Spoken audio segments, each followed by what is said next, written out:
So this is a popular question I get. Harley, you don't know what you're talking about. You know, my blah blah blah eats Big Macs and is lean as and eats like steak for breakfast and that. And they're lean as. How do you explain that? And I'm like, well, let me guess. They're 18. Because when I was 18, I was eating Big Macs too and I was pretty slim and pretty lean. But I was sick as fuck. I had no fucking energy and I was addicted to stimulants. And that's just the reality of it. So, and I was fucking depressed as shit. And I just didn't have the energy, man. But I was slim. So, yes, if you starve yourself and eat shit and run on caffeine, you can do a bit and be slim. But long term is what we're looking at. There's always going to be the exception. In the short term. But long term, we don't have exceptions. Because all the people I know now who ate junk food back in the day, they're all fat now. They're all fucking fat. And they're all... And it doesn't make them bad people. I'm just saying that if you eat junk long term, eventually it's going to catch up with you. It's either going to give you a heart attack if you're one of those people smoking cigarettes and you go, all that vegan stuff's a load of shit. I fucking drink and smoke it. And you'd be one of those people, you know. Oh, I've never been sick in a day in my life. Drop dead, heart attack, done, finished. So that's just the reality of it. But if we look at the long-term paleo-primal authors, we'll see the majority of them are overweight. Doesn't make them bad people, but they definitely are overweight, aren't they? I've mentioned there's plenty of names out there you can mention. There's so many now. You know, I don't want to leave them out, but there's just so many now that are overweight from their paleo-primal low-carb diet. And they're writing book like Eat More Fat, Get Slim or something like that. It's like, well, you're fat though. How to eat fat, get fat. Yeah, that should be the title of the book. Go to the Barnes & Noble with a pen and just cross it out and go, yeah, eat fat, get fat. And then slip an update of the person's photo in the book. It's like a software update, pun intended. So we all know people who eat shit and they're slim, but once they stop doing sport or they get an injury, they blow the fuck out, and then they do this crash intermittent fasting binge purge cycle back to try and get lean again. So I know plenty of people who, I can just train it off. I was there myself. I said, I can just train it off, but then I'd feel shit. My Crohn's disease got worse and worse, and eventually I had to say, well, fuck. Now I've got chronic fatigue. I have to look at my diet. The paleo diet didn't work for me. The primal diet didn't work for me. The low-carb diet didn't work for me. I had to wake the fuck up and say, all right, what's going to work? Real foods, healthy foods, plant foods, low-fat, high-carb, makes sense. All the long-lived cultures, slim cultures, high-carb, low-fat.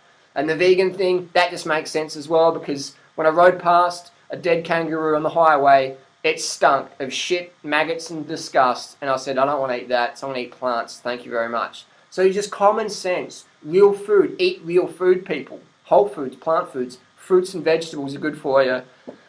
And yeah, you're going to see people who, in the short term, are doing well. But you don't see how fucking psycho they are. You don't see how drug addicted they are. You don't see how caffeine addicted they are. You don't see how they behave outside of the whatever, you know.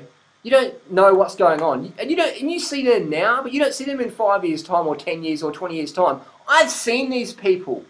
That doesn't make them bad people. I've studied this for so long. Since I was about 8 years old, I've been obsessed with getting healthy and fit, because I was always sick as a kid. So I'm always looking at people. And all the kids I knew in high school that were fit and that, fucking none of them are fit now. I'm the fittest person from my high school, if we look back. So, you know what I mean? So I've gone from like the sick kid to the fit kid. So I've been definitely observing people over time. And I know plenty of people who are really good cyclists who could have had a pro contract racing Tour de France, and they've got an injury and just exploded their weight, just exploded out. And now I can hardly recognise them. They're so fat. They're still cool people, but I'm just saying that I remember back in the day, people say, oh, look at such and such. He eats shit, Harley. He doesn't eat like you 10 years ago. And I'm like, well, you know, let's see what happens later on. And then we've seen what happened later on. 10 years down the track or 7 years down the track, these people have gotten almost obese. But my friend isn't there to see that now, you know, because my friend's doing something else. You know what I mean? Does that make sense? Like, you have an example there, you're having a conversation with someone, and they say, look at that tree over there. That tree's, you know, such and such tall. That's all that's going to happen to it. But then they don't come back 5 years' time and see the tree's grown that big or the person's grown that big. They don't see that. They just have this little snapshot. They don't look at the bigger picture. So always look at the bigger picture, and you'll never ever meet anyone. You know, all these people, oh, I've got a partner, he just eats whatever and he's always slim. Well, he's definitely, if he's eating shit, he's calorie restricting. Because that's just, no one's eating all they want Big Macs and staying slim unless their workload's huge. And then as soon as they get an injury, they're going to become huge. They're going to start gaining the weight because those foods you cannot eat and be slim long term. unless you have an extreme caloric expenditure. But again, like I said, you will eventually burn out, just as I did.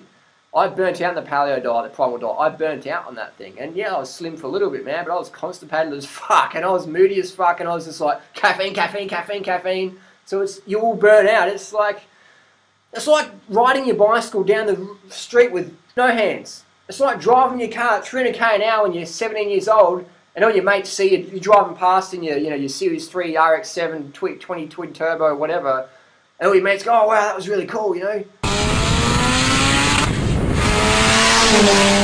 And then you fucking go in the corner and you crash it, you ride it off, but no one sees it.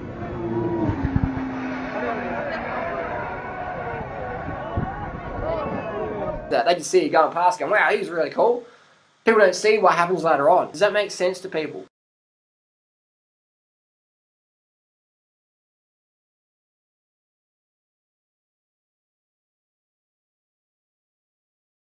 Bottom line is there's no shortcut. There's no exceptions. There's no like, oh, well, I know someone who does that. It's like, there's no exceptions, man. There's like, people live a lesser quality life if they live on less quality foods. It's just how it is. Relevant to their own individual potential. That's just how it is. Like, you're always going to have people out there who will make you feel like, what's the word, you know, you might get disillusioned or whatever.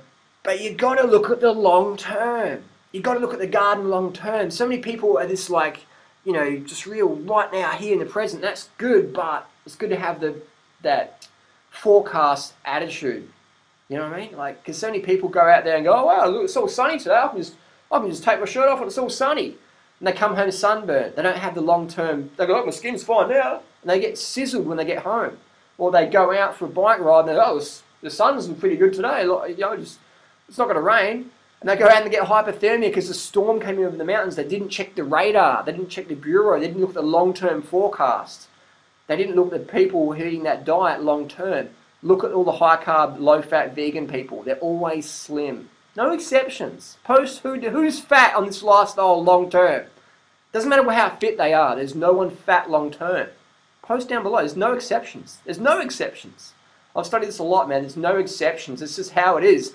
It's like there's no exceptions in the Tour de France of people who can go up a hill when they look heavy. There's no exceptions. And there's no like fat guy. Oh, he's the fat guy in the Tour de France because he's just fat, but that's just, you know, his genetics. It's like, no. That's just how it is. Everyone's slim on that lifestyle. Everyone's slim on high carb, low fat vegan, regardless of your fitness level. Some people might have more tone than others because they use their muscles more. You know, some people are slim but sloppy. Some people are slim but toned, but everybody's slim. So if you want to be slim and toned, then do sport and eat well. So I hope that makes sense. There's no exceptions. All the people you know who eat shit now and who are lean, they'll burn out, they'll blow out, 100%, no exceptions. That's just how it is. They'll be the ones who are freaking out in the meantime, addicted to stimulants and just having to have caffeine. Just there's no exceptions, man. Now post your comments down below, and I'll do some more of these videos because this is a popular title, definitely. Thanks for watching. Want to learn more? Join the cult. We'll see you soon.